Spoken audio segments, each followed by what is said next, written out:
Hello guys, welcome back to another video of Techno Spike. तो आज जल्दी से बात करेंगे, बल्कि पहले पिछली वीडियो में एक बात बतानी भूल गया यार।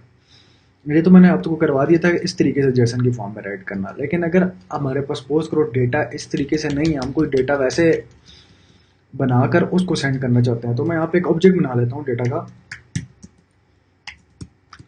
इसके अंदर मैं लिख देता हूँ name colon Qasim,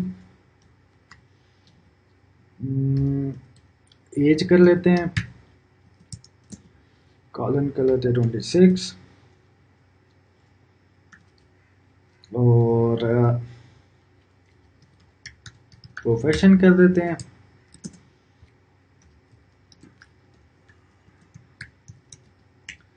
full stack developer. अच्छा, अब ये सब डेटा अगर मैंने पास करना है तो ये डायरेक्टली पास नहीं होगा। मैं आपको बताता हूँ कैसे। मैं अगर यहाँ पे कर दूँ ना डेटा को, इसको कर दूँ सेव, और इसको मैं कंट्रोल सी करके दोबारा से कर दूँ रन। अब अगर मैं जाऊँ अपने पोस्टमैन के ऊपर और मैं दोबारा से रिक्वेस्ट भेजूँ तो आप देखोगे क्या आएगा मेरे पास। इसने एरर दे दिया। इसने क्या एरर दे दिया? इसने कहा जी error socket hang up. Socket hang up होगी कि कोई डेटा है जो शायद गलत आ रहा है या कुछ ऐसे सीन है। इसने भी एरर थ्रो कर दिया, chunk argument of type string instead of buffer और यूनिक। अब ये कह रहा है कि ये हमारे पास जो कंटेंट टाइप है ना वो गलत है। गलत इसलिए क्योंकि हमने इसको इधर बता रहे हैं कि भाई हम तुम्हें जेसन देंगे, जबकि हम दे रहे हैं इसको एक ऑब्जेक्ट है। अब इस ऑब्जेक्ट को हमें कन्वर्ट करना है तो हमें क्या करना पड़ेगा? जेसन डॉट स्ट्रिंगिफाई, और मैं इसको जेसन स्ट्रिंग में कन्वर्ट कर लेता हूँ। यहाँ से एक ब्रैकेट और लगेगी यहाँ पे। अब अगर मैं इसको सेव करूँगा और इसको मैं दोबारा से कर देता हूँ रन, और मैं जाऊँगा पोस्टमैन के ऊपर और मैं इसको भेजूंगा रिक्वेस्ट, तो आप देखोगे हमारा डेटा हमारे पास आ जाएगा जेसन ऑब्जेक्ट की फॉर्म में कन्वर्ट हुआ हुआ। तो इस तरीके से हम जेसन की फॉर्म में डेटा कन्वर्ट कर सकते हैं जेसन स्ट्रिंगिफाई के साथ। तो यार यहाँ पर तो हमारे पास हो गया कि इस तरीके से हम रिक्वेस्ट भेजते हैं तो हमारे पास रिस्पॉन्स होता है। फॉर एग्जाम्पल मैं आपको एग्जाम्पल देता हूँ। अगर मैं यहाँ पे मैं HTTP 4000 को कर रहा हूँ तो मेरे पास ये कुछ लिखा हुआ आ रहा है। अगर मैं यहाँ पे google.com करता हूँ तो मेरे पास तो ये एक पेज लोड हो रहा है, और उस पेज के अंदर बहुत सी चीज़ें हैं, मतलब एक इमेज है, एक टेक्स्ट बॉक्स है, ये इमेजेस और ये चीज़ें आ रही हैं। अब आप बोलोगे ये सब कैसे आता है? हमने तो google.com पे रिक्वेस्ट भेजी के, और ये गेट की रिक्वेस्ट है, इसके बदले में हमें कोई डेटा आ रहा है। क्यों ना, क्या हम इस पेज को ऐसा बना सकते हैं? डेफिनेटली बना सकते हो। आप एपीआई से HTML भी सेंड कर सकते हो। उसको सेंड करने का तरीका मैं आपको बताता हूँ। सबसे पहले हम चले जाते हैं अपने कोड के अंदर। तो अब यहाँ पे सबसे पहले तो हमने इस डेटा को यहाँ से कर देते हैं रिमूव।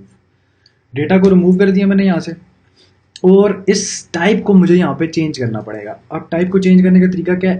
एप्लीकेशन जेसन नहीं होगा ये। अब एप्लीकेशन जेसन की जगह हम क्या यूज़ करेंगे? टेक्स्ट स्लैश, और इसका नाम क्या? HTML। और अब मैं यहाँ से जो कुछ भेजूंगा वो HTML की फॉर्म में जाएगा।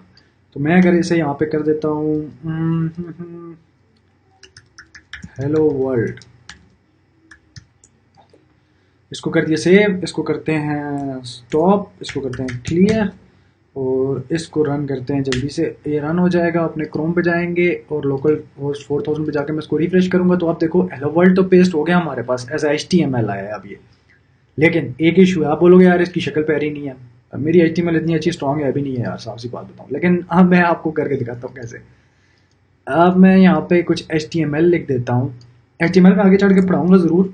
मैं यहाँ पे एक डाल देता हूँ टेक्स्ट बॉक्स, टेक्स्ट एरिया डाल दूँ, इनपुट डाल देते हैं, इनपुट डाल देता हूँ, और इनपुट के अंदर इसकी टाइप रख देते हैं इक्वल्स टू टेक्स्ट, और ऐसे ही कुछ करते हैं यार। इसको यहाँ पे कर देते हैं क्लोज, यहाँ पे करना था यार इसको। अच्छा, इसको मैं करता हूँ सेव, इसको मैं दोबारा से करता हूँ रन, और अब मैं क्रोम पे जाता हूँ, इसको मैं कर लेता हूँ रीलोड। तो मेरे पास एक इनपुट आ गई। यहाँ पे मैं कासिम कुछ भी लिख सकता हूँ इसी तरीके से, ठीक है। तो इसी तरीके से अगर मैं आपको जल्दी से एक कोड लिख के बताऊँ, अभी मैं HTML पढ़ा नहीं रहा इसलिए मैं लिख नहीं रहा, तो मैं यहाँ पे लिखता हूँ। मैं आपको जल्दी से ना एक कोड लिख के फिर पेस्ट करके बताता हूँ कि कैसे हम उस गूगल के पेज को हम रेप्लिकेट कर सकते हैं। अच्छा यार, तो मैंने कोड एक लिखा है, अब जल्दी से उसको मैं रन करके टेस्ट भी करता हूँ कि क्या वो ठीक है। मैं से यहाँ पे पेस्ट करता हूँ।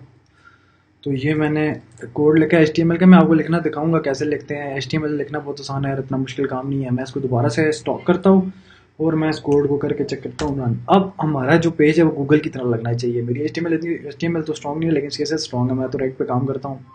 तो जल्दी से चलते हैं क्रोम के ऊपर, इस पेज को करते हैं फिंगर क्रॉस्ड रिफ्रेश, और ये मेरी एफर्ट है गूगल क्रोम बनाने की, लोकल होस्ट 4000 पे।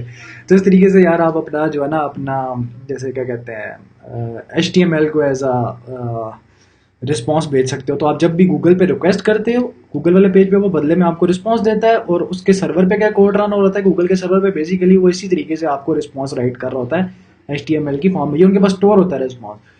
तो जब आप सर्च कुछ करते हो तो वो डेटा को लोड करके उस सर्च के अंदर, उसी के अंदर डिस्प्ले करवा देता है आपको। तो उम्मीद करता हूँ आपको वीडियो पसंद आई होगी। अगर पसंद आई है तो इस काइंड के लिए, इस तरह के कंटेंट के लिए लाइक सब्सक्राइब शेयर करें। हमारी वन स्टैक की पूरी सीरीज चल रही है। जिन लोगों को ये वीडियो पसंद आई है, लाजमी से उन्हें मेरी बाकी वीडियोस भी पसंद आएंगी। तो यार फुल डिटेल कोर्स बनाने लगा हूँ, मस्त किस्म का, झकास किस्म का। तो लाजमी सब्सक्राइब करें। Thank you very much, have a lovely rest of your day.